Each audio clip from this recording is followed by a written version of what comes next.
Alright. Pillar of the Caged God, Cyclone Juggernaut, build overview.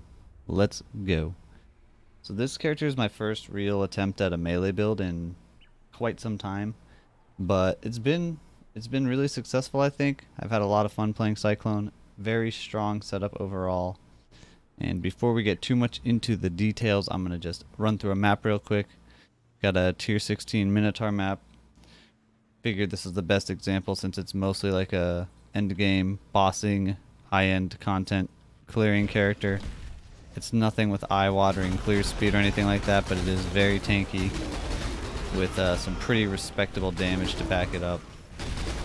And it's just been making work of pretty much all the end game content, other than I haven't really gone after Uber at Zeri, but some Delve bosses, a lot of Shaper, a lot of Uber Elder. The Legion content and maps is no problem.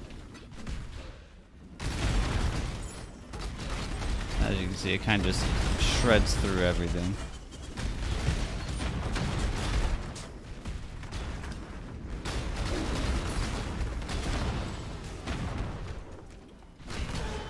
And really one of the kind of unsung heroes, I think, of this patch in general, as more people are slowly catching on, is the updated Molten Shell gem. Is actually extremely powerful. I've got Molten Shell and Vol Molten Shell both on manual cast. Just hit them whenever I feel like I need them, like these Legions for example. I can pop a Molten Shell on the first set of mobs, clear over through to the other side, hit the Vol Molten Shell, and basically nothing's even going to hurt me for the next 10 seconds. Don't even really have to worry about any sort of damage from any of these monsters. And then we move on. Pretty much just the rest of the map here. And when I get to the boss, this does have a little bit of monster life, 26%, but this Minotaur is pretty much just going to melt away without even getting much of a chance to fight back.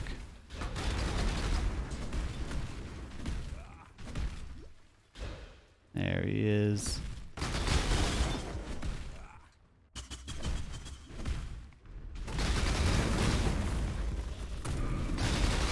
Pop the Berserk. Hit all the Flasks. And he's gone. Okay, let's go over what is exactly making this build tick. First things first, obviously, Pillar of the Caged God build. It has a Pillar of the Caged God, which does something based off each of your stats, but the big one here is the 16% physical weapon damage per 10 strength. And you can see my character right now is just over 1100 strength total, so that's a lot of increased damage. You're talking almost 1800% increased damage from the weapon. But it doesn't really have much in the way of flat physical damage, so you need to get flat physical elsewhere to help scale it. But fortunately with the update, Cyclone now gives a pretty healthy amount of flat physical damage, as does the new Rage support. So these two together are giving us the bulk of that damage, which is then getting scaled by the pillar and turns into just really crazy DPS numbers. But other than that, as far as uniques go, have a Comb's Heart. Not exactly necessary, but obviously it's huge HP. Definitely like the added defense there. If you want to go a high DPS spec, you could maybe get like a Elder body armor with maybe some strength on it and the increased critical chance for attacks or something to that effect. Other options, but I definitely prefer the Comb's Heart, and I don't really need any extra socket space.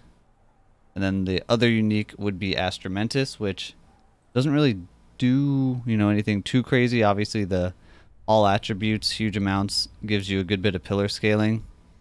You could make do with another amulet, but the big thing about this one is that it's giving almost all of the intelligence needed to be using this infused channeling support, which I think is one of the stronger supports for the skill right now. Gives a huge chunk of damage and gives a little bit of extra damage mitigation on top of it.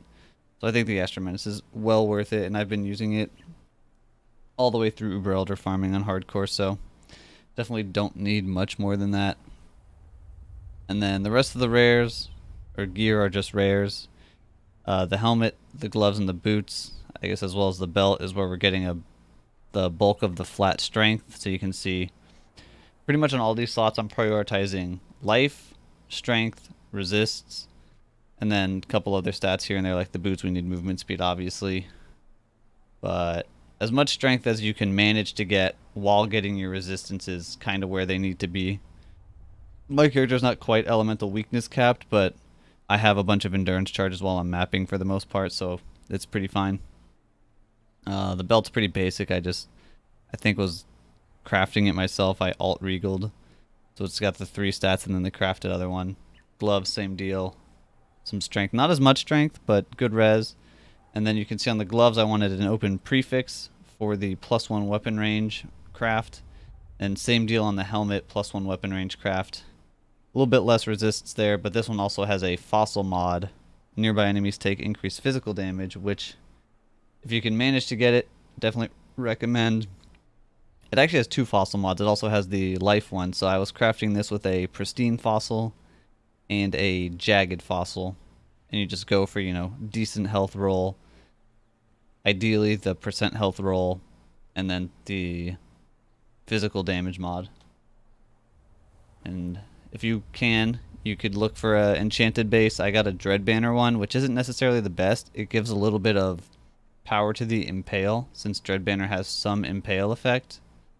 But ideally, probably increased attack speed with Cyclone, I think would be the strongest overall. Just, at least when I was making my character, those were much, much more expensive, so I went with like a way cheaper option that's not too much worse. But pretty much anything that's going to scale any of the skills you're running should work just fine. I think there might even be a Blood Rage attack speed enchant. That would be really good. And then the rings, I think, are both multi-modded, yes. First one is a Shaper Ring, which you're looking for Assassin's Mark on hit, and pretty much just Assassin's Mark on hit. I ended up with this one, which actually is really nice, but really, really drained my currency stash trying to make it. But if you can just get the Assassin's Mark, you can craft flat physical, you can craft all res or whatever res you need, you can craft life, and then important part is the minus mana cost of skills, which you'll also see on the second ring, which I went for a steel ring. If you need more resistances, you might have to go with a 2-stone ring or some other resist ring, but if you got your resists in place, go for the steel, get the extra flat physical. And again, this one, I essence crafted it, got the essence flat physical and some life. Realistically, this one as well, you could either just buy one maybe with some good stats on it already, or just go for the flat life by itself. That's probably the cheapest, most efficient way, because the crafted flat physical, as you can see, is not much worse than what this has. But then again, life, physical, resists, and the minus mana cost. So these 2 rings with their minus mana costs, once I pop all my auras on, you can see don't have much of any mana left to work with. 14 unreserved. But luckily, the Cyclone doesn't cost any mana. The Warchief Totem costs 0 mana. Blood Rage costs 2. Leap Slam is free. Molten Shell is free. Berserk is 2. And the Vol Molten Shell obviously doesn't cost anything. But this ring has the top tier. You don't need the top tier. 2 of the -6 to -7 rolls are fine. You basically just need the Cyclone to cost 0, and you're pretty much good to go. But other than that, I think that's all the gear items. I've got a jewel in here, which is, again, just giving some flat physical, and this one had blind on hit. Ideally, you would get one with more HP. I think when I was grabbing mine, there just wasn't a whole lot to choose from because it was kind of early in the league. Yeah, that about wraps up the gear. Flasks, pretty straightforward as well. Quicksilver flask, a diamond flask for the crit because this is a crit build. That's why we had the Assassin's Mark ring. I'm using a silver flask instead of a onslaught jewel, just because it allowed me to get a jewel like this with flat physical, and it lets you get the onslaught on bosses as well. And the other real option that I could think of was a basalt, but I have so much physical mitigation that we seem to be pretty okay. And then a Lion's Roar, which gives you big melee boost and gives you a lot of armor, which gives some physical mitigation, but the big thing about the armor is it makes the shields from Molten Shell that much stronger. So you can see without the Flask on, my Molten Shell can absorb up to 2,000 damage.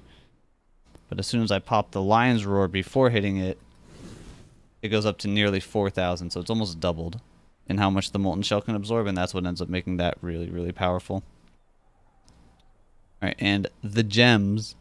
So start with a Cyclone. Obviously we got a Cyclone in here.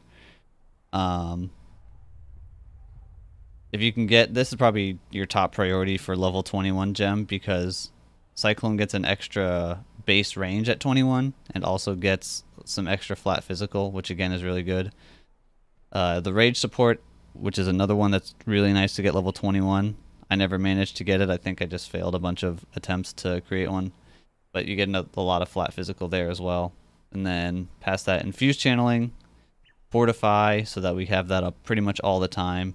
Brutality, or you can run pulverize if you want more AoE while you're mapping. But brutality is definitely the way to go for pure DPS. And impale, which is along with the dread banner and some of our passives, the impale is just giving crazy amounts of single target DPS. Up in the helmet, I think these are all the auras: Herald of Purity, Pride, Dread Banner, Blood Rage. And then in the gloves we have some more utility stuff: Berserk, linked to Precision. I guess it's not really linked, but Precision. The Molten Shell, Vol Molten Shell, and Blood and Sand. So these don't need to be linked at all, but these are just more of the auras and the other buffs. Berserk, you pretty much don't want to hit this unless you're in a situation like that Minotaur map that I ran, where you're at the very end of the map, you know there's no more mobs left and you're just killing a boss. Because it eats away at your rage, and as soon as you go down to 0 rage, you're losing a lot of damage. So you really want this to be the very end before you're like leaving the area, ideally. But when you do hit it, it is a huge boost of damage for a solid 5 or 6 seconds. And then in the boots, here we have the War Chief Totem, which is linked to Maim. And then Leap Slam and Faster Attacks are also in here, just for the faster leap, but then they're all benefiting from each other. The War Chief doesn't really do very much damage because unlike the Cyclone, it's not getting a lot of flat physical built in, but we're using it to apply the Maim support debuff, which also allows them to take some more increased physical damage, so it buffs the Cyclone. And I think that covers the whole inventory side of things, so real quickly, we'll just go over the tree. And if you want to look over the tree in more detail, there will be a Path of Building link in the video description, so you can check out all the goodies. The one thing that you won't be able to see is the Lethal Pride jewel, which I will have a kind of fudged up version that simulates the stats that I'm gaining from mine in the Path of Building paste bin. But as of right now, at least, they don't actually support the different roles of the Lethal Pride. First up, the Ascendancy. We have Unflinching and Unrelenting, very, very important. Those are like the big tanky nodes. And then Undeniable for the accuracy, which is helping us go crit and not have to worry about missing enemies. And I currently have Unstoppable, which gives some movement speed and it lets you not be slowed, which is especially important on Uber Elder farming. So when Elder does his little drain attack, he can't actually slow you down, and you can keep chugging along. Prior to Uber Elder farming, though, I had Unyielding instead of Unstoppable, which gives just a big chunk of area of effect. We have 7 endurance charges on this character, so it's a total of 42% increased AoE. Basically an entire support gem there, and then a little bit of damage. But if you want to maximize the clear speed, you can pick that one up instead. And if you really, really want to maximize the clear speed, you could drop Unrelenting and have Unstoppable and Unyielding, but I wouldn't particularly recommend that, at least not if you're on hardcore, since Unrelenting gives you a ton of your defense. But other than that, we're pretty much just grabbing life. We're grabbing, pathing through a lot of strength where we can. We're grabbing the crit nodes that we can. And we're getting these 2 impale clusters, Swift Skewering and Forceful Skewering. And the new Utmost Might Big Strength cluster there, as well as all the endurance charge nodes. You can really see it's mostly just defense, strength, crit. Not a lot of increased physical or increased damage modifiers, since the staff is already giving so much of that, they're not that valuable to the build. Then down here, so for this Lethal Pride, I'm not going to go exactly over how these jewels work. It would take almost as long as this whole video really to just completely explain them. But Lethal Pride is the one you want. It adds some non-random stats to the small nodes. It's always just flat amounts of strength, and adds a random stat based on its role to every notable, which is the bigger nodes in the radius. And there's a lot of really good outcomes. The biggest one, I think, that you want to get at least a couple, 1 or 2 rolls of it on the nodes you're picking up is % increased strength. You can see right there. It gives a nice boost of both damage and defense, since the strength is scaling your weapon and is giving you some more HP. But ideally you want them on nodes you're already taking. I wasn't necessarily planning on grabbing Savagery or Fury Bolts. Savagery's pretty good because it's a frenzy charge. Fury Bolts isn't really doing much for me other than the strength, but it does have 20 strength on it, which is okay, and it was another 5%, so I picked it up. You can see like my Savagery node has crit multiplier, my Bravery node has Fortify effect, and then I have a lot of % strength on my other ones. Other mods that you can find that would be good from this jewel: Chance to Intimidate on hit is extremely strong. That might be the strongest single one you could get. Mine didn't hit it, but it hit so many other good ones that I was like, I had to keep this. Chance to deal double damage is going to be way more damage than the strength, but you're not going to get as much defense. There's a crit chance mod, which is okay. There's a plus 20 strength, which is pretty good. The Fortify effect one that you see there is really good if you can get even a couple of those. I mean, even one really, but that's another really good one. And there is an increased physical damage, I believe, as well, which it's alright, doesn't do a whole lot. But if you can get just like, you know, out of Bravery, Master of the Arena, Vigor, Golem's Blood, and Titanic Impact. So out of those 5 nodes, if you can get like 3 that are having some sort of positive effect, then you've got a usable jewel. And it's going to be better than pretty much any rare jewel you can find anyway. And then just you can get better and better with, you know, luckier and luckier pulls on the random roll of the jewel. I think that pretty much covers all of it. Last up, I guess, would be the Pantheons, which for the most part I've been running Soul of Lunaris for mapping, and then either Ralakesh or mostly Shikari, even though I don't have the poison immunity on it yet, just for the reduced chaos stat. And then for bosses, if it's a single boss type thing, or like anything you want the elemental mitigation from, you go to Solaris for the bossing. And that's pretty much all that I swap around, other than grabbing Soul of Yugal for the occasional Uber Elder runs, since that gives a little bit extra cold mitigation. But with that, I think we've got it all covered. That's the build.